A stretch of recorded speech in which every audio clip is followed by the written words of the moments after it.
দর্শক, BNP chairperson Begum Khaleda জিয়ার চিকিৎসা সহায়তায় যুক্তরাজ্য থেকে ঢাকায় এসেছেন বিশেষজ্ঞ চিকিৎসক দল। আর রাতে আসবেন চীনা চিকিৎসকরা।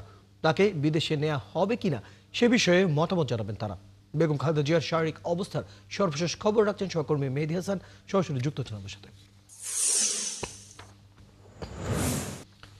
মেহেদী হাসান, প্রধান উপদেষ্টা বিএনপি চেয়ারপারসন বেগম খালেদা জিয়াকে দেখতে এভার কেয়ার হাসপাতালে এসেছিলেন, সে বিষয়ে জানতে চাই এবং চীনা দলটি আসার বিষয়ে কি জেনেছেন।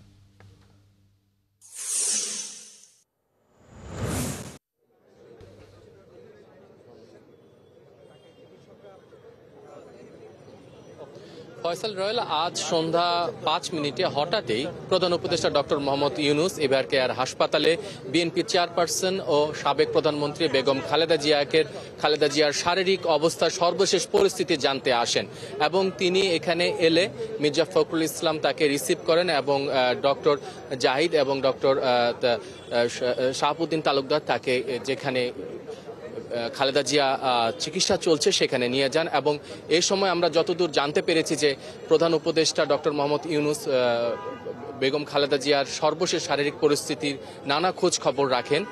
কি বিষয় আলাপ হয়েছে সেটা আমরা জানি না, তবে আমরা যতদূর জানতে পেরেছি যে তার শারীরিক অবস্থা নিয়ে তিনি খোঁজ নিয়েছেন এবং ঠিক ২০ মিনিট পর তিনি এখান থেকে বের হয়ে চলে যান। এবং তিনি যাওয়ার পরপরই আমরা দেখেছি যে আইন শৃঙ্খলা বাহিনীর অনেক সদস্য এখানে কিন্তু গাড়ি নিয়ে তারা খোঁজ খবর নিতে এসছেন বেগম খালেদা জিয়ার। আপনি যেমনটি বলছিলেন যে চীনা যে চিকিৎসকের একটা টিম আজ রাত ৯টার পরে আসার কথা, সেটা কিন্তু ঠিক রাত ৯টার পরই আসবে। এবং আমরা যতদূর জানতে পেরেছি যে এই ফ্লাইট তারা চীনার যে পারদর্শিক দল চিকিৎসক দল তারা এয়ারপোর্ট থেকে সরাসরি এই এভার কেয়ার হাসপাতালে আসবে। এবং সকালে এসছেন যুক্তরাজ্য থেকে রিচার্ড বিএল এবং তারা একটি দল আসছে এবং মেডিকেল বোর্ডে যে চিকিৎসকরা আছে তাদের সাথে কিন্তু আলাপ আলোচনা চলছে। আমরা যতদূর জানতে পেরেছি যে চীনা দলটি এলে হয়তো বেগম খালেদা জিয়ার সর্বশেষ শারীরিক পরিস্থিতির খোঁজ খবর নেবেন এবং তার যে পরীক্ষাগুলো আছে, স্বাস্থ্য পরীক্ষার প্রতিবেদনগুলো আছে সেটা তারা পর্যবেক্ষণ করবেন।